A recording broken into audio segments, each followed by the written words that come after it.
Salam sejahtera untuk kita semua. Kembali saat ini kita akan mendengarkan bacaan Alkitab dalam kitab Imamat pasal 14. Mari kita berdoa. Bapa yang penuh kasih, Bapa yang ajaib, pencipta langit, bumi, laut, dan segala isinya. Ketika saat ini kami akan mendengarkan bacaan Alkitab, kiranya Engkau menuntun kami, sehingga apa yang kami dengarkan dapat kami pahami dan menuntun kami untuk lebih berserah lagi kepadamu. Dalam nama Yesus kami berdoa, amin. Tuhan berfirman kepada Musa, inilah yang harus menjadi hukum tentang orang yang sakit kusta pada hari pentahirannya. Ia harus dibawa kepada imam dan imam harus pergi keluar perkemahan. Kalau menurut pemeriksaan imam, penyakit kusta itu telah sembuh daripadanya, maka imam harus memerintahkan supaya bagi orang yang akan ditahirkan itu diambil 2 ekor burung yang hidup dan yang tidak haram, juga kayu aras, kain kirmisi, dan hisop. Imam harus memerintahkan supaya burung yang seekor disembelih di atas belanga tanah berisi air mengalir, tetapi burung yang masih hidup haruslah diambilnya bersama-sama dengan kayu aras, kain kirmisi, dan hisop. Lalu bersama-sama dengan burung itu semuanya harus dicelupkan ke dalam darah burung yang sudah disembelih di atas air yang mengalir. Kemudian ia harus memercikan 7 kali kepada orang yang akan ditahirkan dari kusta, dan dengan demikian mentahirkan dia. Lalu burung yang hidup itu haruslah dilepaskannya ke padang. Orang yang akan ditahirkan itu haruslah mencuci pakaiannya, mencukur seluruh rambutnya, dan membasuh tubuhnya dengan air. Maka ia menjadi tahir. Sesudah itu ia boleh masuk ke dalam perkemahan, tetapi harus tinggal di luar kemahnya sendiri 7 hari lamanya.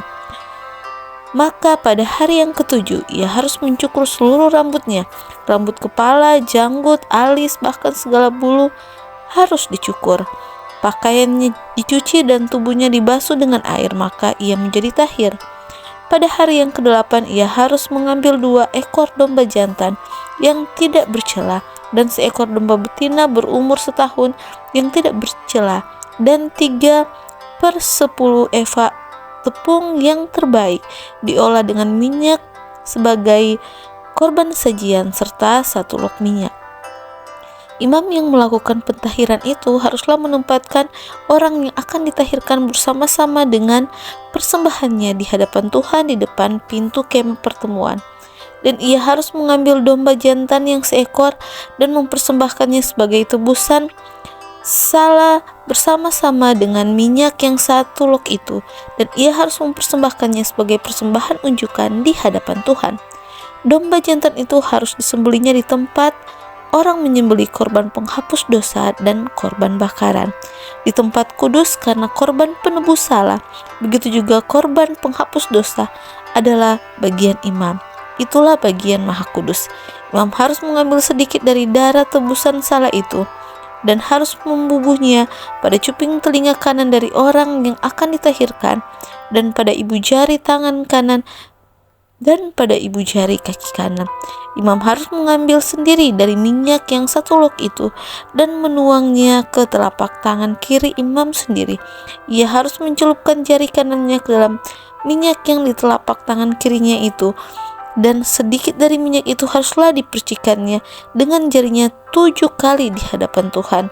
Dari minyak selebihnya imam harus membubuh sedikit pada cuping telinga kanan orang itu, pada ibu jari tangan kanannya, dan pada ibu jari kaki kanannya, di tempat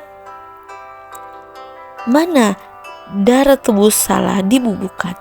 Dan apa yang tinggal dari minyak itu haruslah dibubuhnya pada kepala orang yang akan ditahirkan. Dengan demikian imam mengadakan pendamaian bagi orang itu di hadapan Tuhan. Imam harus mempersembahkan korban penghapus dosa, dan dengan demikian mengadakan pendamaian bagi orang yang akan ditahirkan dari kenajisannya. Dan sesudah itu ia harus menyembelih korban bakaran. Kemudian imam harus mempersembahkan korban bakaran dan korban sajian di atas mezbah. Dengan demikian imam mengadakan pendamaian bagi orang itu, maka ia menjadi tahir.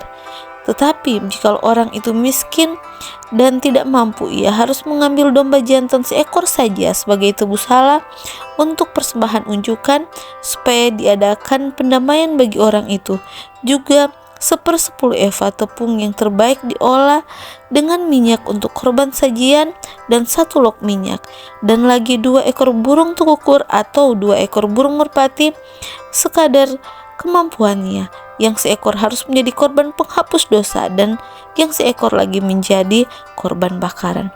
Pada hari yang ke-8 ia harus membawa semuanya itu untuk pentahirannya kepada imam ke depan pintu kemah pertemuan di hadapan Tuhan. Kemudian imam harus mengambil domba tebusan salah dan minyak yang 1 log itu.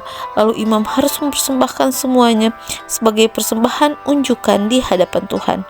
Ia harus menyembelih domba tebusan salah, dan imam harus mengambil sedikit dari darah tebusan salah itu dan membubuhnya pada cuping telinga kanan orang itu, dan pada ibu jari tangan kanan dan ibu jari kaki kanannya. Dan imam harus menuang sedikit dari minyak itu ke telapak tangan kiri sendiri. Lalu sedikit dari minyak itu haruslah dipercikan oleh imam dengan jari kanannya 7 kali di hadapan Tuhan. Kemudian imam harus membubuh sedikit dari minyak itu pada cuping telinga kanan dari orang yang akan ditahirkan, pada ibu jari tangan kanannya dan pada ibu jari kaki kanannya, di tempat di mana dibubuhi darah tebusan salah itu. Dan minyak selebihnya haruslah dibubuhnya pada kepala orang yang akan ditahirkan, supaya diadakan pendamaian bagi orang itu di hadapan Tuhan. Lalu ia harus mempersembahkan seekor dari kedua burung tukukur atau anak burung merpati yang dibawa orang itu sekedar kemampuannya, yang seekor sebagai korban penghapus dosa, dan yang seekor lagi sebagai korban bakaran di samping korban sajian. Dengan demikian, imam mengadakan pendamaian bagi orang yang akan ditahirkan di hadapan Tuhan. Itulah hukum tentang pentahiran semua orang kena kusta yang tidak mampu. Tuhan berfirman kepada Musa dan Harun, apabila kamu masuk ke tanah Kanaan yang akan kuberikan kepadamu menjadi milikmu, dan aku mendatangkan tanda kusta di sebuah rumah di negeri milikmu itu, maka pemilik rumah itu harus datang memberitahukannya kepada imam. Ada kelihatan seperti tanda kusta di rumahku. Maka imam harus memerintahkan supaya rumah itu dikosongkan sebelum ia datang memeriksa tanda kusta itu, supaya jangan menjadi najis segala yang ada di dalam rumah itu. Dan sesudah itu barulah imam datang untuk memeriksanya. Kalau menurut pemeriksaannya tanda pada dinding rumah itu merupakan lekuk-lekuk yang kehijau-hijauan atau kemerah-merahan warnanya, yang kelihatan lebih dalam dari permukaan dinding itu, imam harus keluar dari rumah itu, lalu berdiri di depan pintu rumah dan menutup rumah itu 7 hari lamanya. Pada hari yang ke-7, imam harus datang kembali.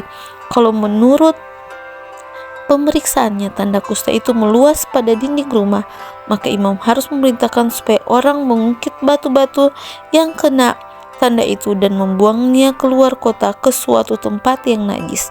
Dan ia harus mengikis rumah itu sebelah dalam berkeliling, dan kikisan lepa itu haruslah ditumpahkan keluar kota ke suatu tempat yang najis, dan orang harus mengambil batu-batu lain lalu memasangnya sebagai pengganti batu-batu tadi, dan harus mengambil lepah kain dan melepah rumah itu. Tetapi jikalau tanda itu timbul lagi di dalam rumah itu sesudah batu-batunya diungkit dan sesudah rumah itu dikikis, bahkan sesudah dilepah lagi, dan kalau imam yang datang dan menurut pemeriksaannya tanda itu meluas ke dalam rumah, maka kusta ganaslah yang di dalam rumah itu, dan rumah itu najis. Rumah itu haruslah dirombak, yakni batunya, kayunya, dan segala lepah rumah itu, lalu dibawa semuanya keluar kota ke suatu tempat yang najis. Dan orang yang masuk dalam rumah itu selama rumah itu ditutup menjadi najis sampai matahari terbenam. Dan orang yang tidur di dalam rumah itu haruslah mencuci pakaiannya. Demikian juga orang yang makan dalam rumah itu haruslah mencuci pakaiannya. Tetapi jikalau imam datang dan menurut pemeriksaannya tanda itu tidak meluas dalam rumah itu sesudah dilepah, maka imam harus menyatakan rumah itu tahir, karena tanda itu telah hilang. Kemudian untuk menyucikan rumah itu haruslah ia mengambil 2 ekor burung kayu aras, kain kermisi, dan hisop. Burung yang seekor haruslah disembelihnya di atas belanga tanah berisi air mengalir. Lalu ia harus mengambil kayu aras dan hisop, kain kermisi dan burung yang masih hidup itu, dan mencelupkan semuanya ke dalam darah burung yang sudah disembelih dan ke dalam air mengalir itu. Kemudian ia harus bersuci kepada rumah itu 7 kali. Dengan demikian ia harus menyucikan rumah itu dengan darah burung, air mengalir, burung yang hidup, kayu aras, hisop, dan kain kermisi. Dan burung yang hidup itu haruslah dilepaskannya keluar kota ke padang. Dengan demikian ia mengadakan pendamaian bagi rumah itu, maka rumah itu menjadi tahir. Itulah hukum tentang setiap penyakit kusta, kudis kepala, tentang kusta pada pakaian dan rumah, tentang bengkak, bintil-bintil, dan panu, untuk memberi petunjuk dalam hal najis atau dalam hal tahir. Itulah hukum tentang kusta. Demikianlah bacaan Alkitab kita pada hari ini. Kiranya kita bisa lebih memahami lagi bahwa Tuhan sanggup untuk mentahirkan kita yang berdosa, yang najis, apabila kita datang kepadanya dengan sungguh-sungguh. Tuhan Yesus memberkati.